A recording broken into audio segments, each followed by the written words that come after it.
जूनसाठी थोडे फटाके ठेवा. मला पण त्रास होत असतो या फटाक्यांचा, सगळ्यांनाच होतो. आणि साधारणपणे आपण पाहतोय वातावरण म्हणजे उष्णता वाढत चाललेली आहे, पण निवडणूक अजून तापलेली नाही. अजूनही पहिला फेज मतदानाचा सुरू होत आहे. मला वाटतं 19 एप्रिलला सुरू होईल आणि तो विदर्भातून होत होत आपल्याकडे येत असेपर्यंत उष्णता पण वाढत जाणार आहे आणि राजकीय वातावरण देखील तापत जाणार आहे. आपल्या सर्वांना माहिती आहे की आपले मुंबईत 4 उमेदवार आपण शिवसेना उद्धव बाळासाहेब ठाकरे पक्षाचे, महाविकास आघाडीचे, इंडिया आघाडीचे आपण जाहीर केलेले. अरविंद सावंतजी आहेत, अनिल देसाईजी आहेत, संजय लीना पाटीलजी आहेत, अमोल कीर्तीकरजी आहेत आणि ही 4 लोक मुंबईकर दिल्लीत पाठवतील हा निर्णय ठामपणे आपण घेतलेला आहे. आज खरं तर शाखा भेट आहे. आपल्या विधानसभेची या मतदारसंघाची काही सभा नाहीये आणि तरी देखील आपण सगळे इथे ऐकायला उभे आहात. याचं कारण एकच आहे, कारण आपल्याला पण विश्वास आहे की जर आमच्या सोबत एक कोणी उभा राहणारा माणूस असेल या महाराष्ट्रामध्ये, या देशामध्ये, त्या माणसाचं, त्या व्यक्तीचं नाव आहे उद्धव बाळासाहेब ठाकरे आणि ह्याच व्यक्तीसाठी तुम्ही एकत्र आलेले आहात. वातावरण आपण पाहत, एका बाजूला आपण देशाचा जेव्हा विचार करतो तेव्हा हे भाजपावाले येऊन थापा मारत असतात, आपल्याला उल्लू बनवत असतात आणि सांगत असतात की हम 400 पार जाएंगे, 400 पार जाएंगे. एक मोबाईल फोनची ऍड होती, नो उल्लू बनाविंग. आठवते का ती? ते गाणं होतं नो उल्लू बनाविंग. सगळ्यांना आठवतं ना? ते गाणं डाउनलोड करून ठेवा आणि तुमच्या घरी मिंदे गटातलं कोणी किंवा भाजपतलं कोणी आलं आणि सांगितलं आम्ही तुम्हाला अमुक देऊ, तमुक देऊ, 15 लाख देऊ खात्यात, असं करू तसं करू, काय सांगायचं त्यानं? काय सांगायचं त्यानं? बरोबर ना? मागून वाटतं अँब्युलन्स येते, थोडी जागा द्या तुम्ही, थोडं आत या, सगळ्यांनी आत या, मार्ग मोकळा करून द्या.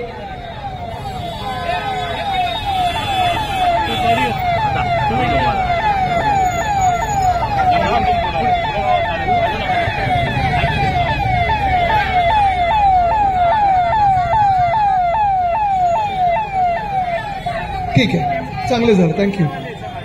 हे गाणं जे आहे हे तुम्ही डाउनलोड करून ठेवायचं आणि तुम्ही सांगायचं त्यांना. पुढे जरा थोडं ट्रॅफिक झालंय, थोडं जाऊ दे,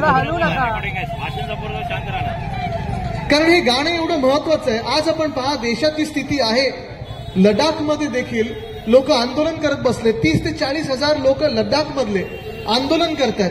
लडाख मधले खासदार जेव्हा 370 कलम काढला आपण आणि मग लडाखला वेगळं राज्य बनवायचं एक सांगितलं होतं, आम्ही लडाखला पूर्ण आम्ही राज्य बनवू, युनियन टेरिटरी बनवली आणि त्यावेळेच्या खासदाराचं भाषण तुम्हाला आठवत असेल की आता लडाख प्रगतीपथावर जाईल, लडाख असं प्रगती करेल आणि तसं होईल. आज ते खासदार दिसतच नाहीयेत आणि भाजपला वाटतंय लडाखमध्ये त्यांचं डिपॉझिट जाईल. कारण एकच आहे, लडाख मधल्या लोकांचं कोणी ऐकत नाहीये. याचं कारण एकच आहे, आत्ताची भाजपच्या हातात महाशक्ती आहे जे पूर्णपणे सत्ता काबीज करून बसले दिल्लीवर. ही अशी सत्ता आपल्याला चालणार नाही. आज जर आपल्याला देश वाचवायचा असेल तर केंद्रात कोणाचंही सरकार आलं तरी ते मिलीजुली सरकार आलं पाहिजे. ते सरकार सगळ्यांचं असलं पाहिजे. आपल्या महाराष्ट्रातून असायला पाहिजे, लडाखमधून असायला पाहिजे, मणिपूरमधून असायला पाहिजे, केरळमधून असायला पाहिजे. तर आणि तरच सगळे आवाज ऐकले जातील आणि तर आणि तरच हे सरकार आपल्या देशाचं राहील. नाही तर आजचं जे सरकार आहे ते एका माणसाचं सरकार झालंय, एका व्यक्तीचं सरकार झालंय. जी लडाखमधली स्थिती आहे ती स्थिती आणि आपल्या धारावीची स्थिती काही फार वेगळी नाहीये. इथे धारावीचं पुनर्वसन होणार आहे, नवीन धारावी होणार आहे. किती लोकांनी ऐकलंय? सगळ्यांनी ऐकलं असेल, जरा हात वरती करून दाखवा. सगळ्यांनी ऐकलंय? आता तुम्ही मला सांगा, ज्या उद्योजकांनी धारावी पुनर्वसन योजनेचं जे काही काम हाती घेतलेलं आहे किंवा टेंडर जिंकलेलं आहे, काय त्यांचं नाव? ऐकून आलं? काय त्यांचं नाव? कोणाचा माणूस आहे? विश्वास ठेवणार तुम्ही त्यांच्यावर? कारण स्थिती हीच होणार आहे. बघा, पुनर्विकास आपल्याला पण करायचा होता, धारावीचा विकास आपल्याला पण पाहिजे. आपण पण टेंडर काढलं होतं, आपल्या राज्य सरकार असताना, महाविकास आघाडीचं सरकार असताना आपण पण टेंडर काढलं होतं. कदाचित अदानी पण जिंकू शकले असते किंवा कोणी दुसरं जिंकू शकलं असतं. पण आज जो विरोध होता नाही ह्या पूर्ण प्रकल्पाला, तो एवढ्यासाठीच होत आहे की अजूनही माहिती नाहीये की धारावीचं पुनर्वसन होत असताना किती लोकांना पात्र ठरवणार आहे, किती लोकांना अपात्र ठरवणार. मला तरी ऐकू येत आहे की साधारणपणे 1 लाख लोकांना अदानीचे लोक अपात्र ठरवणार आहेत. तिथे 1 लाख लोक जे आपले राहतात त्यांना मान्य आहे असा तुम्हाला विकास? किती वर्ष राहता तुम्ही या धारावीमध्ये? 30, 40, 50 वर्ष राहते ना तुम्ही इथे, म्हणजे आपण मूळ धारावीकर आहोत. आपला हक्क आहे या भूमीवर, आपली धारावी आहे. आणि धारावीत आपल्याला घर मिळत असताना जे काही आता नियम लागू केलेले आहेत, बाकीचे नियम तर सोडाच, म्हणजे ते टीडीआर बीडीआर जे घशात टाकतात मुंबई, त्याला तर आपला विरोध आहेच. पण शिवसेना उद्धव बाळासाहेब ठाकरे पक्षाची ही ठाम भूमिका आहे की धारावीचा विकास होत असताना धारावीचाच विकास झाला पाहिजे, कुठच्याही उद्योगपतीचा विकास झाला नाही पाहिजे आणि फक्त अदानीचा विकास झाला नाही पाहिजे, ही आपली भूमिका आहे. होय, आपल्याला पण वाटतं ना की इकडचा जो विकास होत आहे, विकासात जो अदानी आहे त्यांनी जर चांगला विकास केला तर आपण पण पाठबळ ठेवतो ना. पण आज जे आपल्याला कानावर येत आहे, जसं मी सांगितलं की तुमच्यातून साधारणपणे 90,000 ते 1,00,000 लोक अपात्र ठरवणार, म्हणजे त्यांना घरातून बाद करून टाकणार, घरं मिळणार नाही. आणि दुसऱ्या बाजूला जे ट्रान्झिट कॅम्प बनवायचं चाललेलं आहे, माहितीये कुठे पाठवणार आहे तुम्हाला? माहितीये कुठे पाठवणार आहे? मुलुंड एक भाग आहे, पण परवाकडे पियुष गोयल नावाचे उमेदवार आहेत, पियुष गोयल साहेब, जे केंद्रीय मंत्री राहिलेले आहेत. केंद्रीय मंत्री अनिल भाऊ, तुम्हाला माहिती आहे, तुम्ही दिल्लीत काम केलेलं आहे, केंद्रीय मंत्री 10 वर्ष राहिलेले आहेत. मंत्रिमंडळात कॅबिनेट पोर्टफोलिओ होता, कधी रेल्वेचा होता, कधी अर्थ खात्याचा होता, कधी मिठागराचा होता.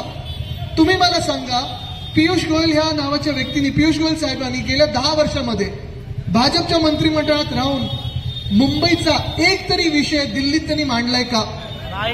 मांडलाय कधी? कधी रेल्वे स्टेशन सुधारलंय? नावं बदलली, पण परिस्थिती तशीच्या तशी ठेवलेली. नावं बदलून काही होत नाही. नाम बता के कुछ होता नहीं, काम बता के चलो. आणि हे काम बता के चलो, तुम्ही जर त्यांना प्रश्न विचारलात की पियुष गोयल साहेब, तुम्ही अर्थमंत्री असताना, तुम्ही रेल्वे मंत्री असताना, मुंबईतून तुम्ही असताना, मुंबईचा एक तरी प्रश्न तुम्ही त्या केंद्र सरकारला विचारलात का किंवा चांगलं काम केलंय का? त्यांच्याकडे उत्तर नाहीये. पण आज मागच्या आठवड्यात एक भयानक भूमिका मांडलेली आहे, ही तुम्ही धारावीकर म्हणून ऐकणं गरजेचं आहे. पियुष गोयल साहेबांनी काय सांगितलंय? त्यांनी सांगितलंय, माझं स्वप्न म्हणजे त्यांचं स्वप्न आहे की मुंबईला स्लम फ्री करायचं. चांगली गोष्ट आहे, स्लम फ्री झालंच पाहिजे. आपली देखील तीच योजना आहे. आपलं जी झोपडपट्टी पुनर्विकास योजना आहे, SRA आहे, ती तीच आहे की मुंबईला रिडेव्हलप करायचं. मुंबईच्या आपल्या ज्या स्लम सोसायटी आहेत त्या रिडेव्हलप करायच्या आणि लोकांना तिकडच्या तिकडे घरं द्यायची. आज जी शिवसेना उद्धव बाळासाहेब ठाकरे पक्षाची जी भूमिका आहे, तीच माझ्या आजोबांची म्हणजे वंदनीय हिंदुराज सम्राट बाळासाहेब ठाकरे यांची भूमिका होती की झोपडपट्टीचा पुनर्विकास करत असताना ज्यांना घर आहे त्यांना तिकडच्या तिकडेच घर मिळालं पाहिजे, ही आपली भूमिका होती. पण पियुष गोयल साहेब काय सांगतात? ते सांगतात इकडे तुम्हाला घरं मिळणार नाहीत. मुंबईला स्लम फ्री करत असताना त्या सगळ्या मुंबईकरांना नेऊन कुठे सोडणार माहितीये का? वसई विरारच्या मिठा घरांमध्ये. त्यांनी सांगितलं त्यांचं स्वप्न आहे मुंबईला स्लम फ्री करायचं आणि सगळ्या झोपडपट्ट्यांना एकत्र करून मिठा घरांमध्ये घरं बांधून द्यायची, ही त्यांची योजना आहे. मान्य आहे तुम्हाला? म्हणजे मुलुंड हे एक सांगतात, मुलुंडमध्ये देखील विरोध होतोय कारण ते देखील सांगतात की मिठा घरांमध्ये आम्हाला लोक नकोत, मिठा घरं ही वाचली पाहिजेत. पण दुसरी गोष्ट म्हणजे आपले धारावीकर इथे अनेक लोक इथे मजदुरी करत असतात, अनेक लोक इथे डेली वेजर काम करत, अनेक लोक इथे आजूबाजूलाच मायक्रो आणि छोट्या इंडस्ट्रीमध्ये काम करतात. अनेक लोकांचा बाजूलाच रोजगार आहे, नोकऱ्या इथे 4-5 किलोमीटर मध्ये आहेत ना. मग तुम्ही मला सांगा, जेव्हा आपल्या धारावीला हे सगळे लोक, भाजपाचे लोक, मिंदे गटातली लोक उचलून नेतील मिठा घरांमध्ये, वसई विरारवरून तुम्हाला इकडे आजूबाजूला नोकरी नाही जमणार आहे? हा, तुम्हाला मुलुंडवरून इथे रोज यायला जमणार आहे? आणि म्हणून आपली पहिली अट हीच असणार आहे आणि अनिल देसाई साहेब तुमचं देखील हेच काम असणार आहे की धारावीसाठी आवाज उठवताना इकडचा जो विकास होईल तो धारावीकरांचाच विकास झाला पाहिजे आणि जी ट्रान्झिट कॅम्प होईल ती इकडेच झाली पाहिजे, धारावीमध्येच झाली पाहिजे. तरच आपण त्याला विकास बोलू. आणि मी खोटं बोलत नाही, मी हे करून दाखवलेलं आहे. वरळी मतदारसंघ जो माझा मतदारसंघ आहे, मी जिथून आमदार आहे तिथे, आणि मग श्रद्धेनं माहितीये वडाळ्यामध्ये देखील बीडीडी चाळींबद्दल आपण ऐकलं असेल. 10,500 माझ्या मतदारसंघात एका बाजूला वरळी बीडीडी चाळे, दुसऱ्या बाजूला 2,500 लोकांचे, वडाळ्यामध्ये 2,500 लोकांचे. आपलं सरकार असताना आपण ही भूमिका घेतली की जिथे जिथे मैदान आहेत, मोकळी मैदान आहेत, तिथे नवीन इमारती बांधा, तिथे आम्हाला शिफ्ट करा, तिथे घरं द्या आणि मग जिथे जुन्या बिल्डिंग आहेत, जुन्या इमारती आहेत, तिथे तुम्ही मैदानं करा. पण आज जर तुम्ही जाऊन बघितलं वरळीमध्ये तर फेज 1 पहिला फेज हा 3 वर्षात पूर्ण झालेला आहे. या डिसेंबर पर्यंत 10,500 मधून 2,500 लोकांना आपण तिथे घरं देऊ शकू आणि ती घरं त्यांच्या डोळ्यासमोर तिथे दिसतात. तिथे आपण पोलीस हाऊसिंग केलेलं आहे, जे वर्षानुवर्ष तिथे पोलीसवाले आपले राहतात, पोलीस परिवार राहतात, त्यांना हक्काची घरं देण्याचं आपण कबूल केलेलं होतं. जिथे अनेक वर्ष आपले वरळीकर होतात तिथे देतात आपण घरं. आणि तसंच धारावीचा देखील विकास जो आहे तो इकडच्या इकडे झाला पाहिजे. तुमची घरं तुमच्या डोळ्यासमोर बांधली गेली पाहिजेत. तुम्हाला मुलुंडमध्ये किंवा वसई विरारला पाठवून आपण करू शकत नाही. पण वसई विरार असेल, मुलुंड असेल, 17 वर्ष असेल, 20 वर्ष असेल, ट्रान्झिट कॅम्पमध्ये राहणं जवळपास एक पिढीचं आयुष्य तिथे निघून जातं. आपण जर पाहिलं असेल या भाजपवाल्यांनी या देशात केवढे तरी जुमले देऊन ठेवले, सांगून ठेवलेले. 2014 पासून जर तुम्ही विचार केलात तर प्रत्येकाच्या खात्यात 15 लाख येणार होतं. 10 वर्ष होऊन गेली. आले कोणाच्या खात्यात 15 लाख? आलेत? जाऊ आले कोणाच्या खात्यात? नाही आले. 2014 मध्ये असो, 2019 मध्ये होतो, सांगितलं होतं महागाई कमी होणार. गॅसची किंमत काय आज? 14ला किती होती? डिझेलची किंमत काय आज? 14ला काय होती? तेव्हा लायसन्स नव्हतं आपल्याकडे. पेट्रोल आणि 2014ला किती होती? म्हणून आज तुम्ही विचार करणं गरजेचं आहे. कारण आज जर आपण हा विचार केला नाही तर देशात आपण तुम्हाला सांगतो एक वेगळी लाट निर्माण होत आहे. आज दक्षिण भारतमधून मध्ये तामिळनाडू असेल, कर्नाटक असेल, आंध्र प्रदेश असेल, तेलंगणा असेल, केरळ असेल, भाजपाला दरवाजे बंद केलेले आहेत. कारण त्यांना माहितीये जुमला पार्टी, भारतीय जुमला पक्ष आम्हाला नको आहे आणि म्हणून त्यांनी सांगितलंय नो बीजेपी. तसंच उत्तर भारतमध्ये जसं मी सांगितलं, बिहारमध्ये माझ्याच वयाचे तेजस्वी यादव आहेत, ते पण लढत आहेत. त्यांच्या देखील पाठीत खंजीर खुपसला गेला. त्यांच्याच काकांनी म्हणजे नितीश कुमारजींनी खुपसलं.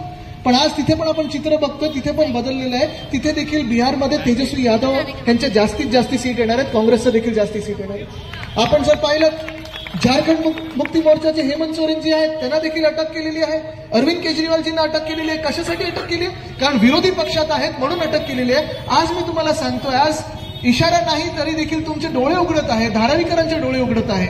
मध्यंतरीच्या काळात मी ऐकत होतो तुमच्या सह्यांसाठी, तुमच्या अग्रीमेंटसाठी गुंड वगैरे पाठवत होते, गल्लोगल्लीत गुंड पाठवत होते, कोण पैसे देत होते, कोणी धमकी देत होतं. आणि आज तुम्हाला सांगतोय जसं आज राजकारणी लोकांच्या घरी, आज विरोधी पक्षाच्या घरी ईडी, आयटी, सीबीआय येत आहेत. उद्या ह्यांचं सरकार जर केंद्र सरकार बसलं तर तुमच्या घरी धारावीमध्ये तुमच्याकडून सह्या घेण्यासाठी, तुम्हाला फोर्स करण्यासाठी हे तुमच्या घरी देखील ईडी, आयटी, सीबीआय पाठवणार. मान्य कराल असं सरकार? मान्य कराल असं सरकार? नाही करू शकत आपण. आणि हेच मी तुम्हाला सांगत आलेलो आहे की एका बाजूला आपण पाहतोय हे सरकार जे आहे इलेक्टोरल बॉन्डचा जो स्कॅम आलेला आहे, चंदा लो धंदा लो, चंदा लो धंदा दो, हे सगळं होत असताना दुसऱ्या बाजूला एकच स्वतःचे उद्योगपती त्यांना पुढे आणायचा. विकास हा देशाचा झाला नाही, विकास आपल्या धारावीचा होत नाहीये. आणि आज मी तुम्हाला पोटतिडकीने एवढ्यासाठीच सांगत आहे, धारावीत मुद्दामून सांगत आहे, कारण उद्धव बाळासाहेब ठाकरे ही जी व्यक्ती आहे, उद्धव साहेबांपेक्षा धारावीवर दुसरं कोणाचं प्रेम नाहीच आहे, हाच मी दावा करून सांगू शकतो. जेवढा प्रेम, जेवढा अभिमान, जेवढं एक लगाव उद्धव साहेबांचं धाराविषयी आहे. आपल्याला आठवत असेल कोविडच्या काळात देखील धारावीवर रोज लक्ष होतं उद्धव साहेबांचं. रोज म्युन्सिपल कमिशनरना इथे पाठवायचे, रोज ऍडिशनल कमिशनर इकडचे होते, त्यांना फोन जायचा, आपल्या शिवसैनिकांना फोन जायचा की माझं धारावी कसं करताय, माझ्या धारावीत कोविडच्या केसेस किती आहेत. आणि हेच काम बघून धारावीचं नाव जागतिक स्तरावर वर्ल्ड हेल्थ ऑर्गनायझेशननी घेतलं की धारावी मॉडेल हे यशस्वी आहे. ते मॉडेल उद्धव साहेबांनी करून दाखवलं, दुसरे कोणीच केलं नव्हतं. आणि म्हणून आज मी सगळे आपल्या आजी माजी पदाधिकाऱ्यांना सांगत आहे की ही जी लढाई आहे देशात संविधानासाठी लढाई आहे, देशाची लढाई लोकशाहीसाठी आहे, देशाची लढाई हुकुमशाहीच्या विरुद्ध आहे. पण धारावीमध्ये ही लढाई जी आहे ही धारावीकरांसाठी आहे, आपल्या मुंबईकरांसाठी आहे आणि मूळ धारावीसाठी आहे. आज जर तुम्ही शांत बसलात तर तुम्ही अदानी बरोबर सेटल झालात, ही भूमिका आहे. आणि जर तुम्ही रस्त्यावर शिवसेना उद्धव बाळासाहेब ठाकरे पक्षासोबत असाल तर तुम्ही धारावीकरांसोबत आहे, ही भूमिका आपल्याला घेऊन पुढे चालायला लागेल. तुम्ही निवडायचं तुम्ही कोणाच्या बाजूने आहात. तुम्ही मिठा घरांमध्ये झोपडपट्टी पाठवणार, त्यांच्या बाजूने उभे राहणार, की तुम्ही शिवसेना उद्धव बाळासाहेब ठाकरे आपल्या लोकांबरोबर उभे राहणार, जे आपल्या इथे गल्लीत राहून आपला विकास करणार, त्यासोबत राहणार. कोणासोबत राहणार तुम्ही? कारण आज मी बघतोय समोरून जे उमेदवार आहेत मिंदे पक्षाचे, ते तुम्हाला पण माहिती आहे कसं काय आहे. बाग चोरणारा पक्ष, नकली आपल्याला बोलणारे हे बाहेरचे लोक बाहेरून येऊन महाराष्ट्रात सांगतायत की तुम्ही नकली आहात. इथे प्रत्येक जण जात पात धर्म कुठचाही असेल, कुठच्याही राज्यातून तुम्ही असाल, तुम्ही आपले आहात आणि उद्धव साहेबांनी ते कोविडच्या काळात दाखवलं की कोई इधर से जाएगा नहीं, आप हमारे हो, हम आपकी हिफाजत करणं हमारा काम है, हे उद्धव साहेबांनी फेसबुक लाईव्ह मध्ये पण सांगितलं होतं. कसं आपण काम केलं. पण एका बाजूला अनिल देसाई साहेब आहेत, स्वच्छ इमेज आहे, कधी घोटाळा केला नाही, कधी इतर काही केलं नाही. नाही म्हणजे मी कोणाच्या कॅरेक्टरवर बोलत नाहीये, पण आज आपल्याला विचार करायचा आहे. आणि मला परवाकडे कोणीतरी सांगितलं, जे समोरून उमेदवार आहेत गद्दारांचे, त्यांनी सांगितलं साहब घर में वफा नहीं हो सकते, उद्धव साहब से क्या वफा करेंगे. आणि त्यांनी सांगितलं उद्धव साहब से जिनकी वफा नहीं हो सकते वो मिंदे से क्या वफा करेंगे, और जो किसी से कभी वफा नहीं हो सकती वो धारावी से क्या वफा कर सकता है. हे प्रेम जे आहे ते वेगळं आहे. आज इथे खास करून खूप मोठ्या संख्येने महिला बसलेल्या. मी तुम्हाला अपील करत आहे, तुम्ही विचार करून मतदान करायचं, तुम्ही घरोघरी जाऊन सांगायचंय की तुम्हाला कुठच्या पक्षासोबत उभं राहायचंय. आज आपण पाहाल या मंत्रिमंडळामध्ये अशी लोक आहेत, मंत्रिमंडळात काही इकडचे उमेदवार आहेत त्यांच्यावर देखील एका महिलेने आरोप केलेले आहेत. मंत्रिमंडळात 2 असे मंत्री बसलेले आहेत ज्यांच्यावर घाणेरडे आरोप आहेत. म्हणजे एकाने तर एका महिला खासदाराला घाणेरड्या शिव्या टीव्हीवर दिलेल्या आहेत. उद्धव साहेबांनी ज्याला गेट आउट केलं असतं, नमस्कार, उद्धव साहेबांनी ज्यांना गेट आउट म्हणून मंत्रिमंडळातून काढून टाकलं असतं, अशाला मंत्री बनवून ठेवलेलं आहे. दुसरा असा व्यक्ती आहे ज्याच्यावर घाणेरडे आरोप झालेले आहेत, पण त्यांना देखील या मिंदेनी घेतलेलं आहे. आणि तिसरा पक्ष आहे भाजपा असा पक्ष आहे की बिल्किस बानोचा ज्यांनी रेप केला, बिल्किस बानोवर ज्यांनी अत्याचार केला, त्यांना जेलमधून काढून निवडणुकीसाठी प्रचार फेरीत फिरवलं आणि त्यांची आरती ओवाळली. हा असा विचार करणारा भाजपा पक्ष आहे. तुम्ही त्यांना मतदान करणार आहात. आपली जी संस्कृती आहे, वंदनीय हिंदू सम्राट बाळासाहेब ठाकरेंची आपल्याला संस्कृती दिलेली आहे, जो धर्म आपल्याला सांगितलेला आहे, जे कानमंत्र आपल्याला सांगितलेलं आहे की बिल्किस बानोवर कोणी रेप करणार असो, त्या बिल्किस बानोचा जातपात धर्मात काही असेल, ज्यांनी रेप केला त्याला फासावरच चढवलं पाहिजे, ही भूमिका शिवसेना उद्धव बाळासाहेब ठाकरे पक्षाची. आपलं जेव्हा महाविकास आघाडी सरकार होतं, उद्योग क्षेत्र असेल, कृषी क्षेत्र असेल, मुंबई असेल, आपण पूर्ण एका वेगळ्या वेगाने पुढे नेत होतो. आज आपण पाहतो सगळीकडे अंधार पसरलेला आहे. आणि त्या अंधारात जर परिवर्तन आणायचं असेल, जसं केंद्रात परिवर्तन येणार म्हणजे येणार, केंद्रात पण आपलंच सरकार बसणार आहे, हा विश्वास मला जो बसलेला आहे, ते परिवर्तन आपल्या धारावीतून सुरू होणार आहे. आणि म्हणून मी तुम्हाला विचारतोय, जर अंधार आपल्याला काढून टाकायचं असेल तर तुम्ही कुठचं चिन्ह निवडणार. आपलं चिन्ह कुठचं असणार. आपलं चिन्ह कुठचं असणार. आपलं चिन्ह कुठचं असणार. जर मशाल तुम्ही हाती घेतली तर जो अंधकार सगळीकडे पसरलेला आहे तो आपण दूर करू आणि देशात परिवर्तन नक्कीच आणू, ही खात्री आज व्यक्त करून तुर्तासीतून रजा घेतो आणि पुढे निघतो. धन्यवाद. जय हिंद, जय महाराष्ट्र, वंदे मातरम. स्थानिक नगरसेविका